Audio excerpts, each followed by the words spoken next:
July 23, 1945. Karafuto, the southern tip of Sakhalin Island, Japan. 2:30 in the morning. The ocean is dead calm, but beneath the surface, something dangerous is stirring. USS Barb, one of America's most lethal submarines, has just surfaced in enemy waters. But Commander Eugene B. Fluckey isn't preparing to fire torpedoes. He's doing something no submarine commander has ever done before. 8 American sailors are climbing into rubber boats, carrying 55 pounds of explosives. Their mission? Go ashore onto Japanese soil, penetrate enemy territory, find the coastal railway line, and blow up a freight train. By hand. This isn't a naval battle. This isn't submarine warfare, as anyone knows it. This is pure insanity. And if anything goes wrong, if the Japanese spot them, if the timer fails, if they're caught on land, they're all dead. Right now, at this very moment, those 8 men are on enemy soil. Bombs in their hands, Japanese patrols nearby, and a 16-car freight train approaching their position. The explosives are armed, the timer is ticking, and they're running for their lives. One mistake, 1 second too slow, and this becomes a suicide mission. This is the true story of the most audacious submarine raid in World War II history, a mission so unprecedented that it will never be repeated. This is the night USS Barb made the impossible happen. Let me take you back several hours before that desperate sprint across enemy territory. July 1945. World War II has been raging for nearly 6 years. Germany has surrendered. Europe is liberated. But in the Pacific, the war grinds on with savage intensity. Japan is cornered, fighting with desperate determination. American forces are closing in, island by island, but every mile is purchased with blood. The waters around Japan have become hunting grounds where American submarines prowl day and night, strangling Japanese supply lines, sinking merchant ships, cutting off the resources Japan needs to continue fighting. USS Barb is a Gato-class submarine, and by July 1945, it's already a legend. At the helm is Commander Eugene B. Fluckey, a man whose name is spoken with respect throughout the Pacific Fleet. Fluckey isn't your typical naval officer. He's aggressive, creative, and willing to take calculated risks that make other commanders shake their heads. This is USS Barb's 12th War Patrol, and their record is extraordinary. They've sent Japanese ships to the bottom, dodged depth charges, evaded destroyers, and survived encounters that should have killed them all. The crew trusts Fluckey absolutely, because he's proven himself again and again. He doesn't send his men into danger recklessly. He plans meticulously, thinks creatively, and always brings them home. But he also pushes boundaries. He does things other commanders wouldn't dare attempt. And that combination of careful planning and bold action has made USS Barb one of the most successful submarines in the entire war.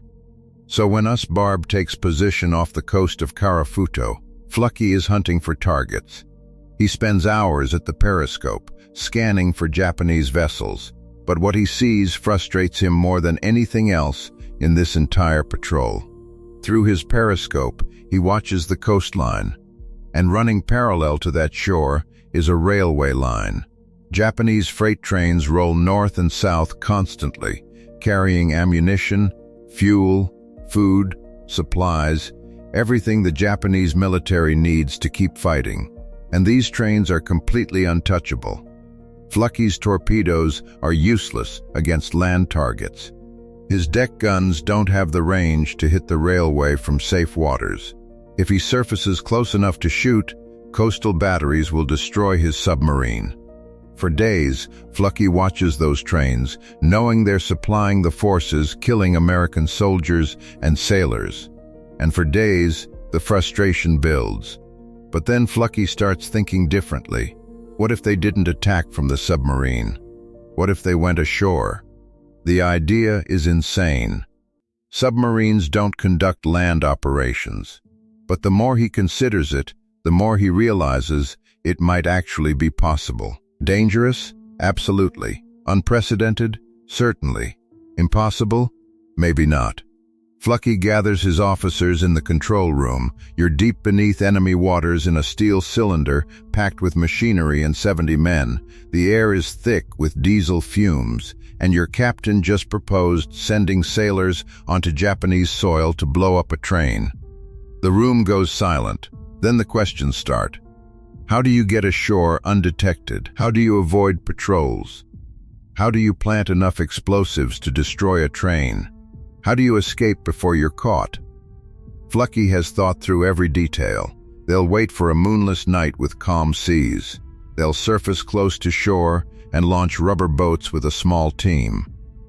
The team moves inland quickly, plants explosives on the tracks with a timer, and returns before the bomb detonates. USS Barb stays on the surface, engines running, ready to dive if Japanese forces appear. If everything works perfectly, they'll be gone before anyone knows they were there. Of course, nothing in war works perfectly. If the submarine is spotted, coastal artillery destroys them. If the landing party is discovered, they're killed or captured. If the timer fails, the mission is wasted. If they take too long and dawn breaks, Japanese aircraft hunt them down. The risks are enormous. But Fluckey believes those trains are legitimate targets worth the danger. He asks for volunteers. What happens next is extraordinary. Every single crew member volunteers.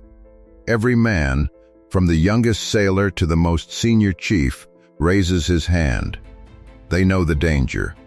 They understand they might not come back. And they all want to be part of this mission.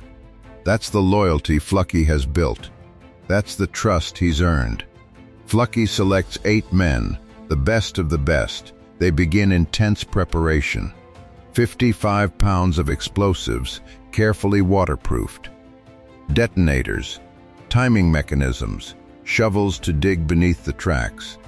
Weapons in case of trouble. They study maps and photos, memorizing the coastline. They rehearse the mission repeatedly, checking every detail, testing every piece of equipment. They know they'll only get one chance. July 23, 1945. Conditions are perfect. No moon, calm seas. Darkness so complete you can't see anything. USS Barb surfaces silently. The 8 sailors are ready, faces blackened with grease, gear secured. The rubber boats are loaded with explosives. Weapons checked. Everyone knows their role. The boats are lowered into the water. The 8 men climb down and push off, paddles dipping quietly. Within moments, darkness swallows them. On USS Barb, Fluckey and the crew wait. Imagine you're in that boat. You're rowing toward Japan. Enemy territory. Your heart pounds. Every paddle stroke sounds too loud. Somewhere ahead in that blackness is a beach you've only seen in photographs. The boats reach shallow water. The sailors slip over the sides and drag the boats up the beach.